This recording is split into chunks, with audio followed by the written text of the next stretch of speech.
Thank you very much for having me here. I'm not technically having a holiday. I've just started doing a PhD through Laidlaw Carey, which is sort of the postgraduate school of the Bible College and Carey Baptist combined.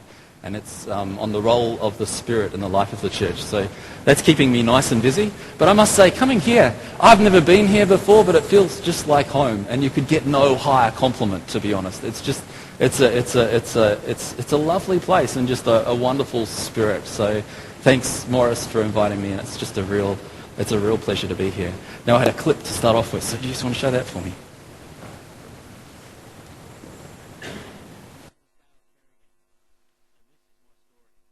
Partly because I'm an Australian, and I apologise for that just sort of up front, because I know that can offend people, but it wasn't my fault. It was just, where I happened to be born.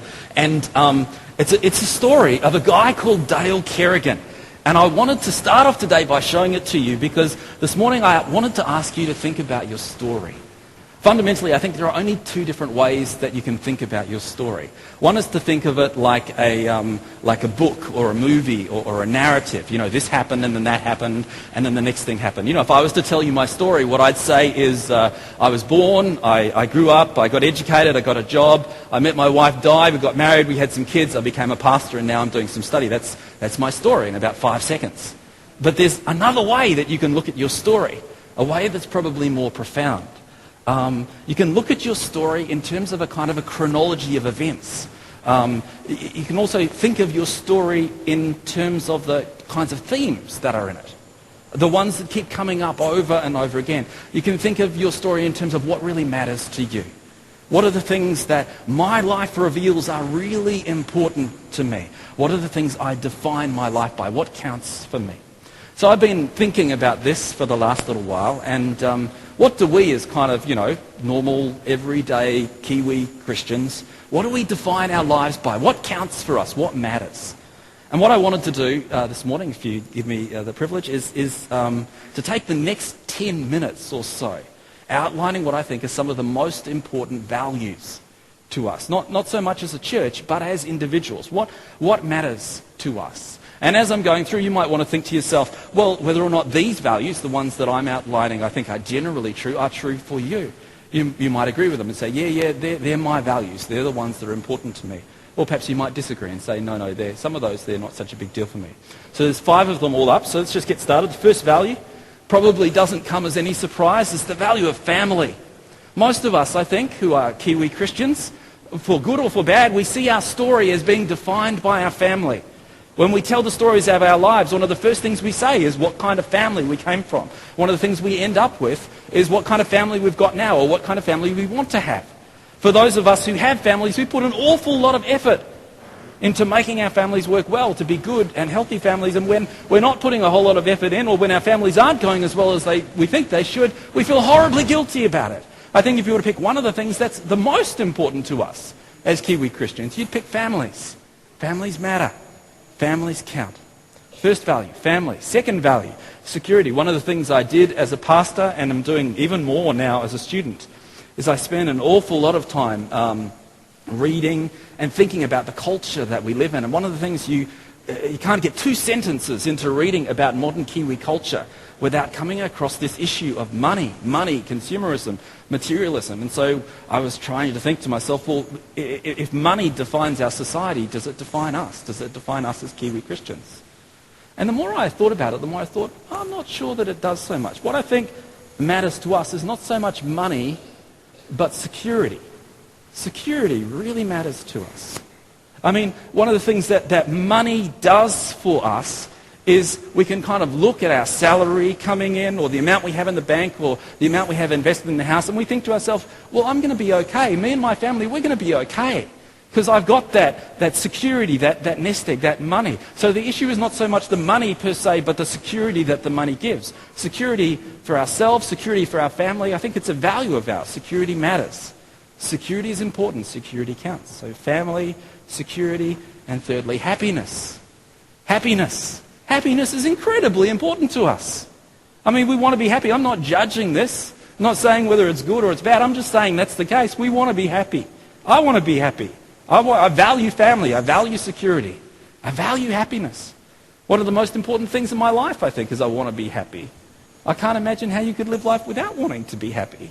Of course, what it is that makes us happy is different for each of us. I found a couple of ideas on the internet. It says, happiness. Happiness is having a large, loving, caring, close-knit family in another city. The 3 requirements of happiness are to be stupid, selfish, and have good health. Though if stupidity is lacking, all is lost. Happiness for ourselves and our family is definitely a value of ours. I think happiness matters. Happiness counts. Happiness is important. Family, security, happiness, and God. God is important to us. I'm so pleased that I can say that, and I believe it genuinely. You know, that pleasing God, having a relationship with God is incredibly important for the people here at Franklin Baptist Church. It's a high value for us as Kiwi Christians. I've only been here one morning, and I can tell that that's true. You can see it when you look at people's faces when they worship. You can see it in people's lives, the choices they make. You can hear it in the way people talk, the way their minds work. People here are deeply committed to their relationship with God. In fact, if you want to see just how important their relationship with God is to Kiwi Christians, then have a talk to one of them who's got a close friend or a family member who's not walking with God.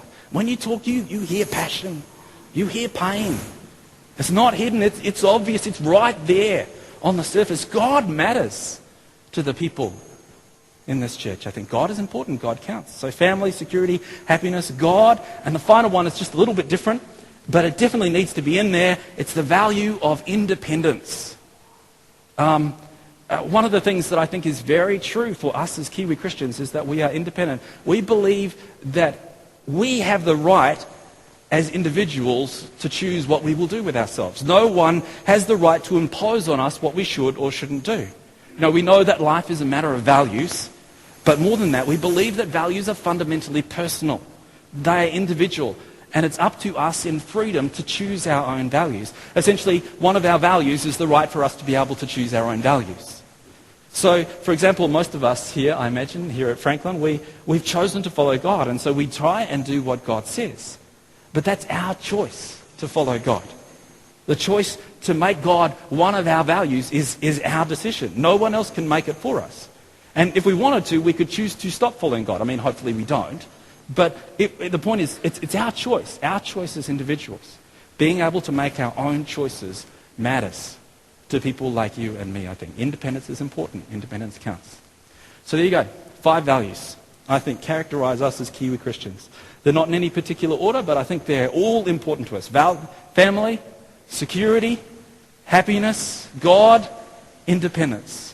All of these matter to us. All of these counts. Now, before we go any further, what I wanted to do was to give you a chance to talk about what you think. This is very rough, This is not supposed to be scientific. I'm not going to do a PhD on this kind of stuff.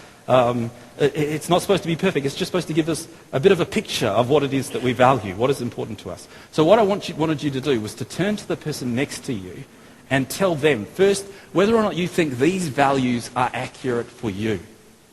Would you take any of them away? Would you add any others in? And second, do you think when you have a look kind of at Kiwi Christians in general, and perhaps Franklin Baptist people, do you think that these values sort of match? They give a kind of a general kind of representation of what's important to the Kiwi Christians that the people in this church. So you've only got 60 seconds, so turn to the person next to you and tell them what you think. I don't have time to go around and hear all of everyone's different comments. I'd like to, so if you have any thoughts or comments on whether or not you think that I've got it right or whether you think I've got it wrong, maybe you can come up afterwards and tell me about it. But what I want you to do now is to kind of keep that value system, or perhaps your value system, in your head while I just talk on another track for a little bit. Over the last 5 weeks or so, we've been doing readings, we've been hearing sermons, we've been talking in our small groups about this parable in Matthew 25 where Jesus is talking about the sheep and the goats. Just an astounding parable. The first week, you remember, we looked at that statement, I was hungry and you gave me something to eat. We looked at issues of world hunger and world poverty. 1 billion people living on less than $1 a day. 2.6 billion people in the world living on less than $2 a day. Somewhere between 15 and 20,000 children every day dying from poverty-related causes. We found out about God's special bias for the poor and the hungry. That was week 1. Then week